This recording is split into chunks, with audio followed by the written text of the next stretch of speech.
Welcome to Voices of the Vigilant, where we dive deep into the human side of tech.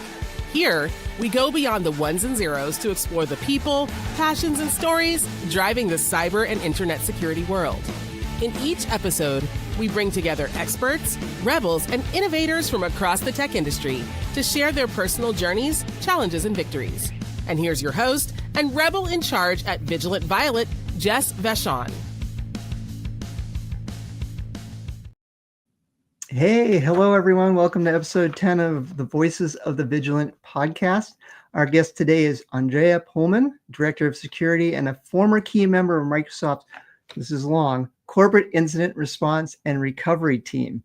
Andreae has spent her career in the front lines of cybersecurity, from the Air Force to defending one of the world's largest enterprises. Andreae, welcome. Before we dive into strategy of the high-stakes incident response group that you are a member of, would you quickly share with our listeners the scope of your responsibility at Microsoft and what kept you up at night while you were there? Oh gosh, that's a great question. Hi, and thank you, Jess. Yes, I'm Andreae Pohlman. I go by Dr. Dre, as you see. My standard line is I can't rap and I don't have a doctorate. But I do have the Twitter/X handle. Had to add some numbers to the end. 23. So Dr. Dre 23, if you want to find me there. I don't really post there often anymore. As I was mentioning to Jess, right now I'm on somewhat of a self-imposed sabbatical. I'm taking a break, but currently I serve on the board of directors with Jess. Thank you, Jess, for your ability and volunteerism and being a part of Cyberjutsu. I'm very glad to be joining her on that board of directors team. And so that's what I'm currently up to. But as Jess mentioned, and what the question was around with Microsoft. So I was last there, and I actually was last performing as what they called an enterprise security executive / cybersecurity specialist. So what that really meant is I talked to the CISOs, so Chief Information Security Officer, as well as the security leads, security teams around what Microsoft security tools are available to them, and really just educating them on the Microsoft security platform. When I grew up with Microsoft, I like to say when I grew up because Microsoft has evolved over the years. And I had joined in February of 2013. And so over my close to 10-year tenure, just over 10 years tenure, I saw Microsoft evolve. And we were, even when Microsoft Defender for Endpoint came out, it was like Windows ATP Advanced Threat Protection. It's changed tons of names. That was another part of that job, was just like keeping up with the name changes of all the different products and educating customers. Oh yeah, that just changed to this name. And here are the new advancements. But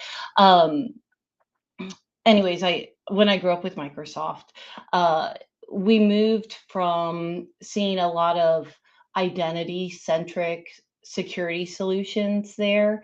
So when I first started off, I focused on Microsoft consulting services, where I first was kind of bucketed into the identity infrastructure and an identity resource consultant, you could say. And soon they're moved into more security focused role from that. That was very interesting.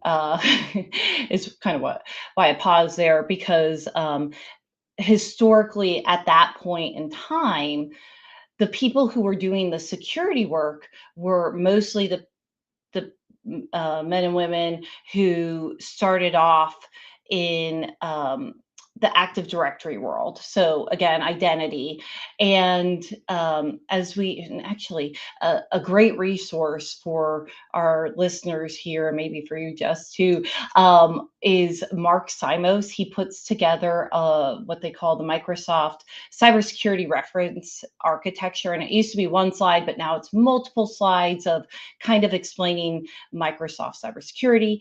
And he recently even came out with like this really nice graphic of the history of Microsoft security. And so kind of parallel to the conversation that we're having and what I'm sharing here is at the time that I was joining Microsoft, there was something called Pass the Hash and Pass the Hash vulnerability, PTH. We came out with the Pass the Hash white paper.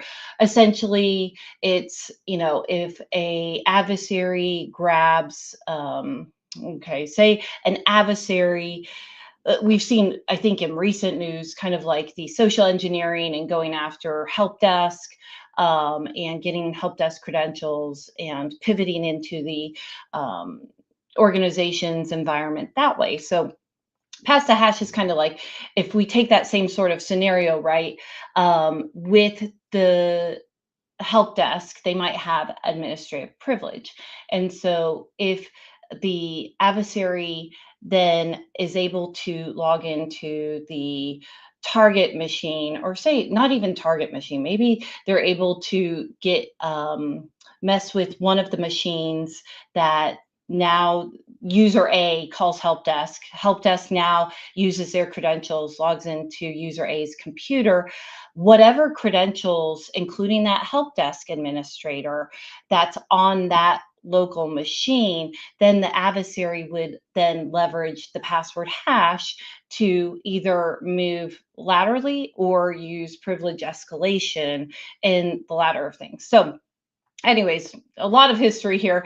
So when I was first joining, historically, the security team was very, very hard to join. I had just graduated with my master's degree in there weren't cybersecurity degrees at that time, but most of my focus was cybersecurity related. So I was very eager to join the cybersecurity team at Microsoft. But unfortunately, that was kind of almost exclusive to the people who knew Active Directory in and out. And I, even though had familiarity with Active Directory, it wasn't enough senior, I guess, and many more years of experience with it to really be able to join that team. So MCS, I was doing identity work and then moved into cybersecurity. And cybersecurity, on the cybersecurity team, I was doing a lot of work around this Pass the Hash vulnerability and doing things like bastion force. So we called it ESAE, Enhanced Security Administrative Environment, and it was a way to guard those very high level or high value credentials. If you're familiar, Microsoft sometimes has a lot of Microsoft talk, but high value assets, you would put probably like your Active Directory, those domain administrators, the ones that have the most privilege, all the keys to the kingdom, those would basically be guarded in this bastion forest, the ESAE projects. So I did that. I also did privilege access workstations. We called them pause. Again, another Pass the Hash mitigation that you could put in place. All of that to say, from doing MCS to then moving into really, I did this compromise recovery team before I joined the incident response team. So I kind of worked backwards in a way. I like to explain, if you were to think of, there's incident response, then there's recovery work, and then there's like long-term solutions for organizations. I kind of worked on the long-term solutions for organizations. Then I did compromise recovery work, and then joined the incident response team. And then lastly, started to educate customers on the Microsoft security solutions.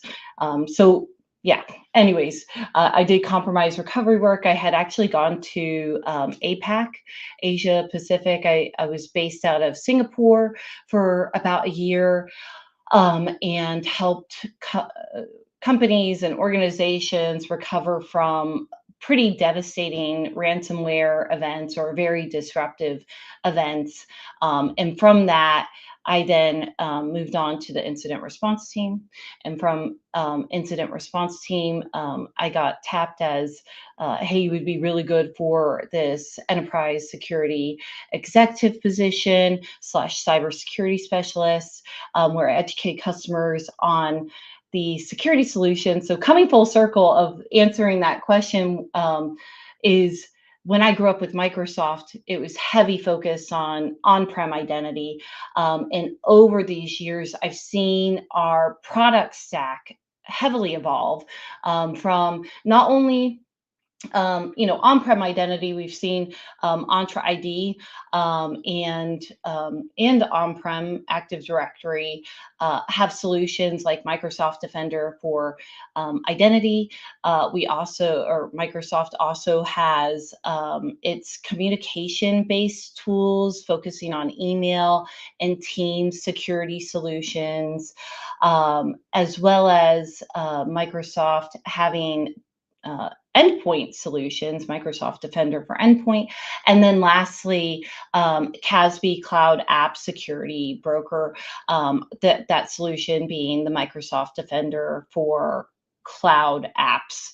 And then there's, there's such a big portfolio. It's overwhelming. And that's why I also mentioned the Mark Simos. I think it's just like, I'm going to give you some links here. I think it's Mark's list, www.aka.ms/Mark with a K, MARKS list, and it will shoot you over to Mark Simos. There is a Microsoft landing page of the MCRA, which is www.aka.ms/MCRA. Will give you the official MCRA documentation, but Mark's list, I just, for some reason, remember that first of how to navigate there.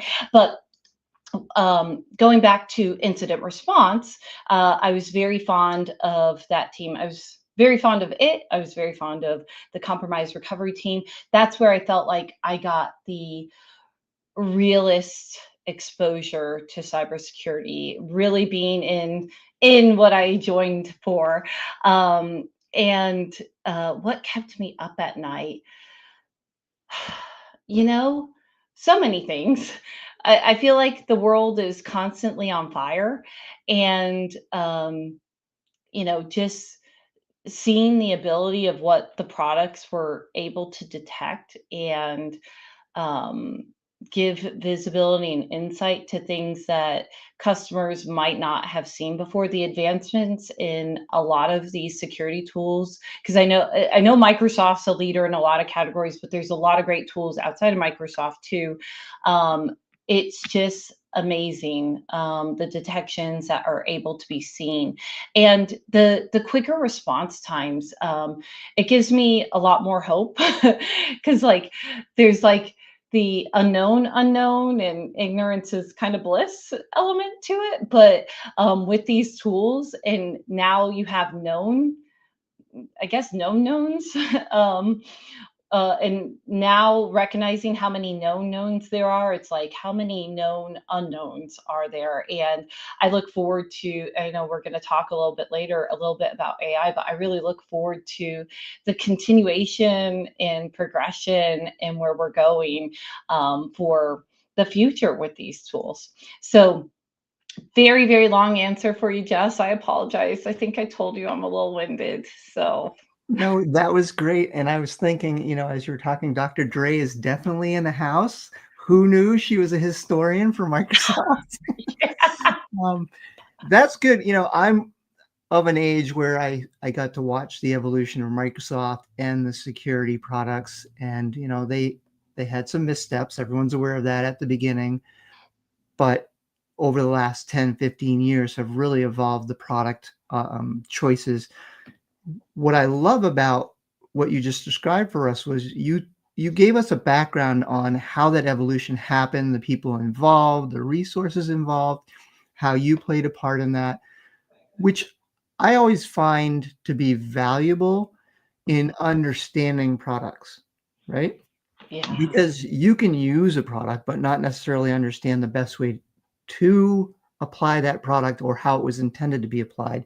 You just gave us context to go along with that. So thank you so much. That wasn't a long-winded reply. That was a very informational reply. I You're appreciate. very kind. Thank you. Switching now back to the start of your career in the Air Force, we know it requires a lot of um, discipline, diligence to defend the cyber solutions that the Air Force and all the armed forces have. By the way, thank you for your service. I appreciate it. Thank you Uh, for yours. yeah, thank you. Um, so could you tell us a little bit about lessons that you learned in the Air Force without obviously divulging anything that might compromise national security, but also how you took those lessons and applied those when you went to Microsoft? Oh my gosh, that's such a great question. Um, yeah, I it maybe not just Microsoft, just to life. I am so grateful, one, that I had the opportunity to serve. A story I like to tell is, I come from a very military family, very government, federal work family. One of the jokes I also like to mention is I was a black sheep in my family because I chose to go into computers, and they're all air traffic controllers, big FAA family. Mom, air traffic controller, dad, air traffic controller, sister, works for the FAA, brother in law, air traffic controller, brother, air traffic controller. So I was definitely the black sheep. I think until said I had a job opportunity at Microsoft, they were like, "Do you really want to do this computer work? Do you think it's going to, pan out to anything, you fool?" No. But anyways, the typical story I tell besides the black sheep is, I had told everyone I'm joining the military. I'm joining the military from because that's all I knew. Like that's what my family told us is, oh yeah, you're going to join the military when you graduate high school. And I was like, yeah, I'm going to do that. Well, come junior year, I got very cold feet. Um, I, my none of my friends were looking at the military. They were like, what? That's that's not for us. What are you doing this for? I was like, no, I think I need to join. And I really came to the point of like, I can't do push-ups and I can't get yelled at. Like, what am I thinking? Wanting to join the military. And so I had a lot of second thoughts. I had a very strict upbringing, and so it was, my house, my rules sort of environment. And I finally saw my sister. She had actually, I mentioned this too. My sister and my brother, my older siblings, I'm one of five. I'm a middle child and suffer greatly from what about me syndrome. and um, anyways, I saw them both kind of try and pursue like their own thing first before joining the military, like try and go to community college, try and figure stuff out of kickstarting their adulthood life. And both of them ended up saying, okay, mom and dad, you're right. I'm just going to join the military. And I saw them kind of start their military career at 2021. And I remember my brother coming back from the Navy saying, just join, like rip it off like a band-aid, do it first thing as soon as you graduate, the sooner you'll be able to start like after that, your adulthood life. And I'm really glad I listened to his advice on that, because I ended up after having the cold feet, and there's a story to that maybe I'll talk about later because of one of the topics you brought up. So I guess I bring that up to answer your question of like one of the things that taught me is we are all more capable and far more capable than we give ourselves credit for. It was like I said, I'm very grateful. I have a younger sister who has asthma, and there's no way she could have even been able to join because of that health condition. And she looks up at her older siblings and says, "Man, I wish I even had the chance of joining the military." I think the statistic is like 1% of the population serves, and what a great honor it has been to serve our nation, to protect and defend. And really, that's what even pulled me into cybersecurity. It actually, you know, tech in general, it's not like I had this huge passion for tech. It's a hard field to be in. And it turned out to be a learned passion, but after having served in the military, it was so it was a greater calling, and you could put some sort of impact to the sort of work that you were in that career field. But yeah, I would say, like, definitely we are far more greater capable than what we give ourselves credit for. It gave me, actually, we were talking about this, and what I'm most impressed by you is your attention to detail. It gave me a greater appreciation for paying attention to detail. Um, just a lot. Gosh, there's just so much. Like, it helped me with things like caring about laundry, keeping my personal space clean.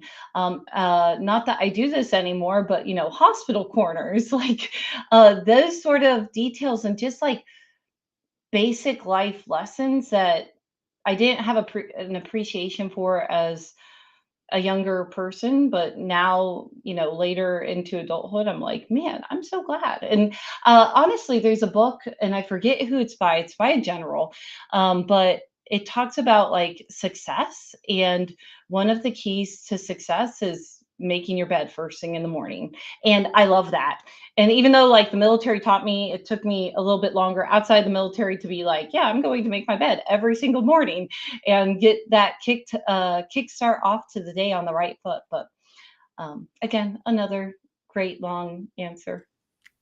I love it. And again, thank you for your service. And it's interesting when I get asked, what did I take away from the military? One of the first answers I have is, well, I learned that I wasn't the adult that I thought I was until I got done boot camp. And I'm one of these really weird people who, not only did I go to boot camp, but then I went to officer candidate school, which is like going to boot camp again. So I apparently had to learn to be an adult twice, No, whereas most people learn it the first time. like, as you say this too, it taught me like respect. I mean, not that I didn't have respect before, but like understanding the chain of command and how important that is. Navigating things from that angle, and really corporate world, I feel like is so important. But yeah, yeah, so many different lessons. My parents always talked about the military being a stepping stone in life. Use it as a stepping stone, and it's the greatest foundational stepping stone. I recommend it to anyone, willing and able to. And two, like, when I joined and seeing my sister and my brother kind of flounder, I then realized, like, unless you are like so determined in a career path that, like, I know I want to be a medical doctor, I want to be a pediatrician, and I have only limited time to achieve this goal. Unless you have that sort of clear vision of what you want for your life and you are determined that's what you're going to be, I think the military is such a wonderful place to start, because it gives you enough leeway to kind of figure these things out as you're growing and maturing in your young adulthood. That's a great point. Some of the people that I mentor, when they struggle to find jobs, they have some of the training, they have some of the certifications. Say, consider the military. First of all, you're going to get paid. Second, they'll give you additional training. And if you've got some certifications and you talk to the recruiter and you have the right recruiter, you might be able to choose the military occupational specialty. I use the long name, MOS. That is related. That is related to what you do, and then you spend 2 or 4 years, you do reserve or you do active duty and you come out. Now you have experience that you can put on your resume. You've been getting paid to do the work for a number of years. It's a good alternative. So there's options out there, and especially in the job market for cybersecurity as it is now, it might be a really good option to get a roof over your head, 3 square meals a day, and that experience. Honestly, I'm jealous of the people joining now, and the exposure that they're getting to the cybersecurity field in the military. Like, I did not have that. I don't even think cybersecurity was an option. It was more. I think my AFSE or Air Force, I forget SC what that stands for, but basically the equivalent of MOS. So you take the ASVAB. I think you guys had to take everybody. I think military branch agnostic. It takes the Yes. ASVAB. So this is like the SATs for going to college, or ACTs going to college, but for the military to help you figure out what sort of career field to go into. At least I believe enlisted, if you go the enlisted route. And I, at that time, my head was, like I mentioned, I did not want to join the military at the time I took the ASVAB, but luckily I did well enough to get placed into an IT job. So I think mine was just called computer operator.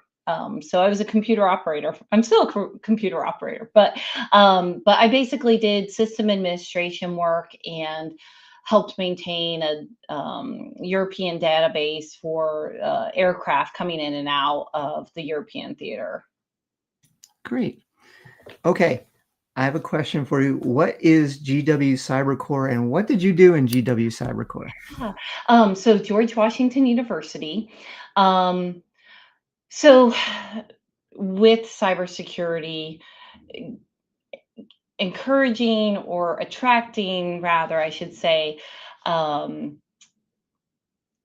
individuals to go work for the government has been, I guess, very difficult, because when you look at private sector versus public sector pay, private sector pays a lot more. And so a way to try and combat that, the government put together these scholarship programs. Cybercore was the name of the one that I went to. It's some of the other, I've also known the names have kind of changed over the years, but I think the most common one was referred to as Scholarship for Service. There was also the IASP, which is, I was in the Cybercore with Scholarship for Service folks and IASP folks. I was in IASP Information Assurance Scholarship Program is what IASP stood for. And so it was a way to get individuals that were looking for financial assistance, scholarship opportunities to help with their schooling, to help pay for that. And then in an agreement to go, when you finished up your undergrad or grad or whatever schooling you got the scholarship for, you would go then to a government agency, and you would still get paid your salary, et cetera, but you would be paying back in time working for that organization. Really wonderful program. Honestly, I have probably the best of friends from being through that program. We still get together. A lot of us ended up getting even married on the same date, so we have similar anniversaries. We go take a lot of group trips with one another. We have, meeting up at what do we call it? Hacker summer camp. I really like Paul Asadorian from Security Weekly. Way before it became Hacker Summer Camp, he used to refer to it as the spring break for cybersecurity professionals. And I feel like that's so much more appropriate of calling it that. But I guess Hacker Summer Camp probably sounds a lot more professional versus, I guess spring break in Panama City or whatever. But I digress. So I guess on that front, Cybercore Scholarship for Service. yeah, I kind of mentioned my okay, actually, I'll go back a little bit. So I had a non-traditional schooling path. I joined the military first. I then went to a local community college when I separated the military in the Panhandle of Florida. Then moved up to Washington, D.C., where we thought that there would be a lot more opportunities for veterans. And I mean, I think there are opportunities for veterans everywhere, but Washington, D.C., especially with our capital being there, and as many federal agencies are there. So, and they had a lot of great schooling opportunities. So I was able to get into George Washington University. I was getting my undergrad degree. I was contemplating, do I go to computer science, or should I look at, more of a management information systems type degree? And with the MGI bill, I was on the old school MGI bill, education benefits, for those who don't know, from having served in the military. Um, those were depleting. And so, as I was finishing up my schooling there and getting, fortunately, I was eligible for some scholarships as well from George Washington University, because it's a private school and a very, very expensive private school. Um, I was trying to game plan, what does my future look like? And it having been so hard as a non-traditional student, like having taken that break from high school and going into the military, which is a whole nother type of education in and of itself. But to get back into school, and specifically college, I thought, I don't know if I would want to do this again, take a break and go back to school. So I'm just, again, going to rip it off like a Band-Aid. They had a master's degree program, and I was going to be able to do that undergrad and master's in a total of 5 years altogether. I had already gotten much of my schooling, or I guess half of my undergrad schooling, through the community college. So I technically had about 3 more years. It ended up being 4 because of the requirements of the scholarship. But it was so good. I'm so glad that I went down the path that I did with it. And anyway, so I'm, I guess, heavily money motivated when it comes to things. And I was like, how am I going to get this paid for? And so when I decided to get my master's, I found this scholarship for service opportunity, and I thought, this can cover it. And it did. And it was such a great opportunity. I got to work at the Government Accountability Office. I got to work at the Defense Information Systems Agency, DISA. And that was actually, through that program, was my first exposure to DEF CON, because they helped sponsor the first year, or the in-between year, to get to go. And that was, wow, such an eye-opener, getting to see a bunch of nerds gather and congregate. And specifically, I remember visually seeing these 2 grown men in kilts with lightsabers in like the center of this hotel conference building, just fighting each other. I'm like, what did I sign up for coming into cybersecurity? But then I realized, like, wow, these really are my people. Like I said, the nerds, I always say nerds very endearingly, because I consider myself a nerd. And maybe that's wrong of me, or to project on other people that they're nerds, or I don't want any negative connotations with that. I want only positive.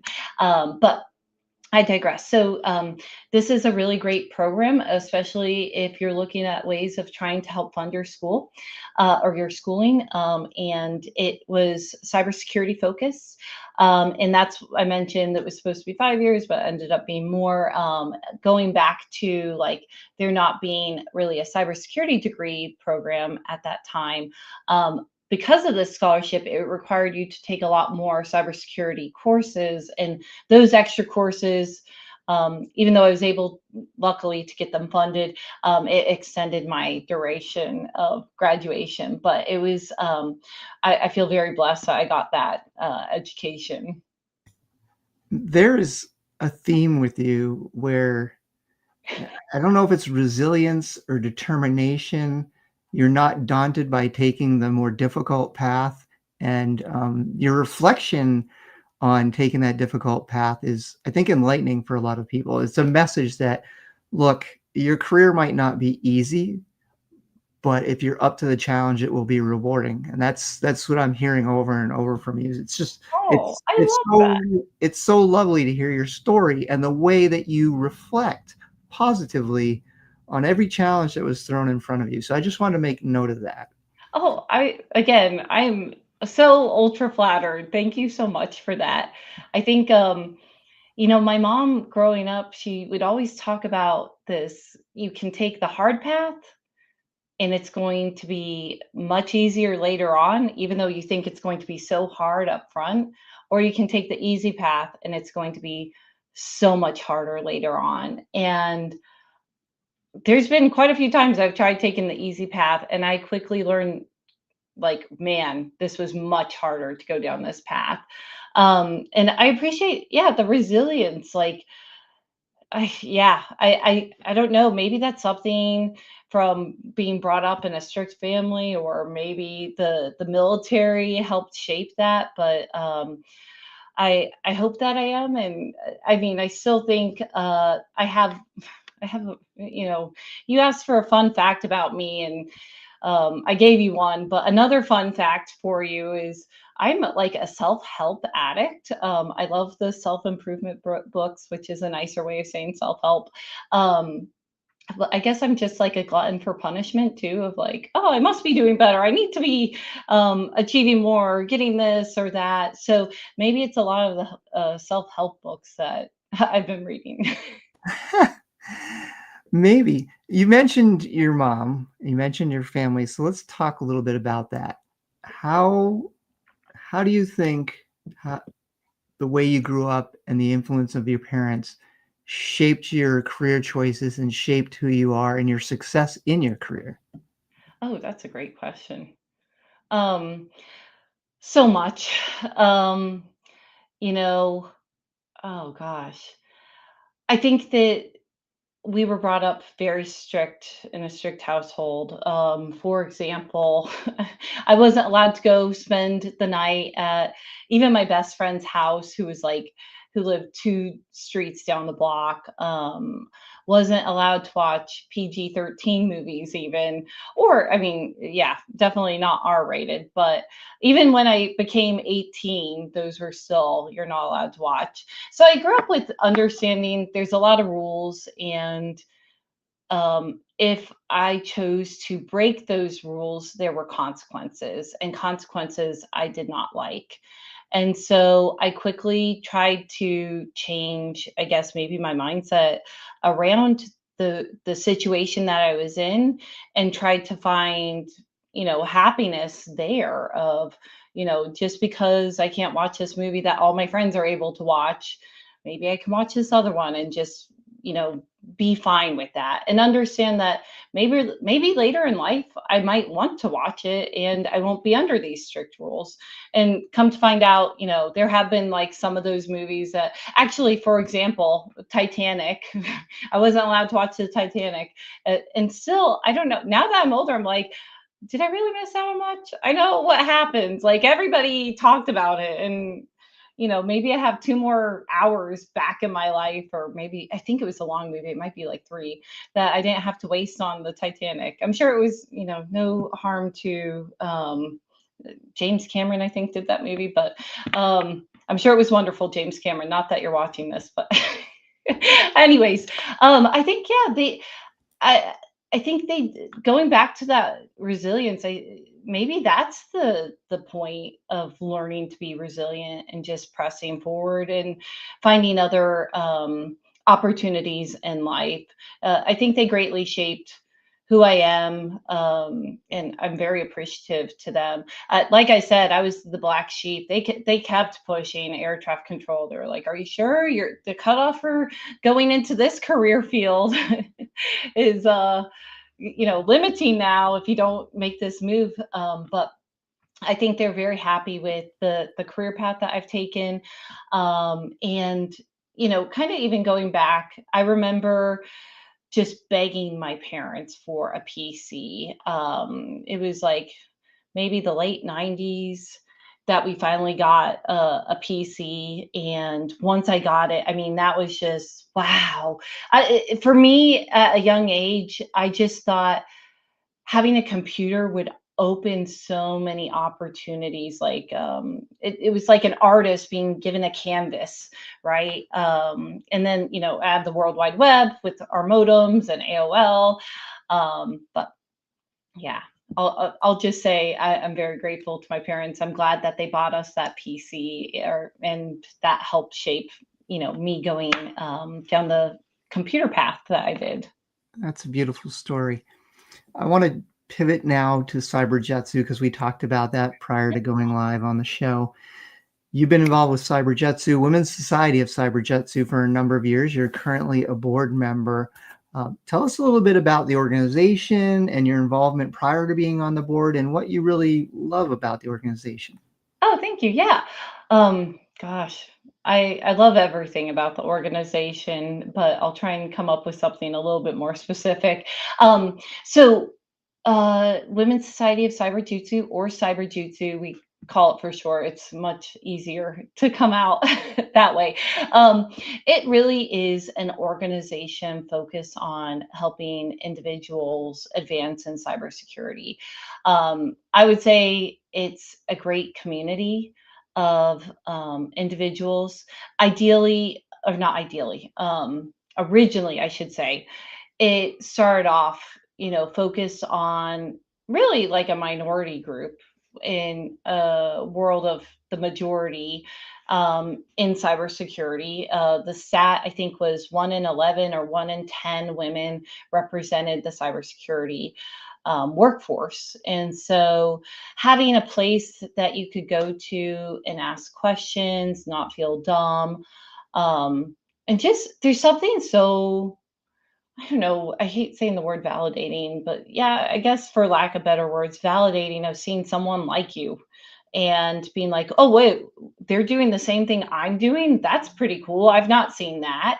Um, so Cyberjutsu originally started out focusing on a minority group to help them with their career in cybersecurity. Um, I would like to say, although, because we've even recently put on like a conference in the local area. I'm out in Dallas, Texas, and there were some individuals, some males reaching out saying, "Hey, I'm not sure if this is for women only, this conference." And no, everyone and anyone is welcome. We encourage folks of all paths to be a part of Cyberjutsu, and very appreciative of those who join, because I always tell people, tech in general isn't for the faint of heart. Like, I even going through some issues of backing up an image of my phone, for example, I get into tech issues and I'm pulling out my hair like, why can't I figure this out? Even though it's easy, it's just a space issue. So, but it's challenging. And I would say cybersecurity is definitely a lot more challenging than just generalized IT. So I think it's really nice to have this community of folks that we can come together, we can ask questions. I right now I'm helping lead a program called Small Tribes. And Small Tribes is a peer-to-peer mentorship. So folks of all different levels in their career path, entry, mid, senior, executive, join this group. And they're about groups of 10 folks, and they meet bi-weekly and they talk about different topics, and each person is rotated to be on the hot seat to deliver a certain topic. We give plenty of resources for them to be able to deliver that topic, but it's a great way to kind of get immersed and hone in on your communication skills, professional skills, etc. So, what I love most about cyberjutsu is really the community, the people, the technical advantage that I feel like this nonprofit offers with a lot of the workshops. I know I mentioned the professional and career growth. That's one element, but it leans heavily into the technical side of the house. And I know we're almost at time, so I'm going to be quiet. That's okay. I couldn't agree more with the statements that you've made about the organization. When people ask me how it's different than other organizations, I say it's challenging. It's for people with moxie and grit that are willing to put their nose to the grindstone and work hard to learn. And if that's the type of person you are, you're going to find community in this group, and that community is going to be there for the long term. Yeah. We can watch people who join the organization and watch their careers progress and how they come back to the organization and give back. So it's funny because it really, your theme, and I mentioned it earlier, is facing the challenge, not always taking the easy path. So it makes sense that you ended up with this organization as a leader in the organization. Oh, thank you so much. I really appreciate that. You're welcome. I know we had a ton of questions. I'm going to have you come back for another episode because you're just a font of information and you have a wealth of knowledge. But I want to get one last question in with you. If you could wave a magic wand and change something about cybersecurity, just one fundamental aspect, what would it be? Oh gosh. I mean, I know, yeah, passwords. I mean, to me, that just screams like if we could figure some other way. I don't know. I know that Microsoft has come out with passwordless. We now have pass keys. Like, it's still something that is so cumbersome to a lot of folks, and we have to make it easier for the majority of users, because I feel like passwords are it. But you know what, in everything in life where there's a will, there's a way, and adversaries will find a way. That's so tough. I love that question. Yeah, I think we all have different opinions, and then we start to think about what we've said is our opinion, and then we hear the other voices in our industry saying, well, but Yep. you know, you have to stick to some opinions and go forward with them until the majority say, okay, we're just wrong about this. But anyways, thank you for offering that. Thank you for joining me today, Dr. Dre. I love this session. I know the listeners are going to love listening to it and learning more about you and learning about how their careers can evolve and be shaped, and learning about Women's Society of Cyberjutsu. So thank you very much. Listeners, if you enjoyed this episode, please take a minute, leave a review, and subscribe to the podcast. It helps me bring more episodes to you. And you know what? I love doing this. I love having great guests like Dr. Dre with me. So please take that minute and do that. Hit that like button. There you go. Hit the like button. Until next time, everyone. Bye. Bye. Thank you for listening to this episode of Voices of the Vigilant. If you liked what you heard today, please subscribe and leave a review in your favorite podcast app. For a copy of the transcript, to follow Jess, to apply as a guest of the show, or to learn more about services from Vigilant Violet, please visit vigilantviolet.com. Until next time, stay vigilant.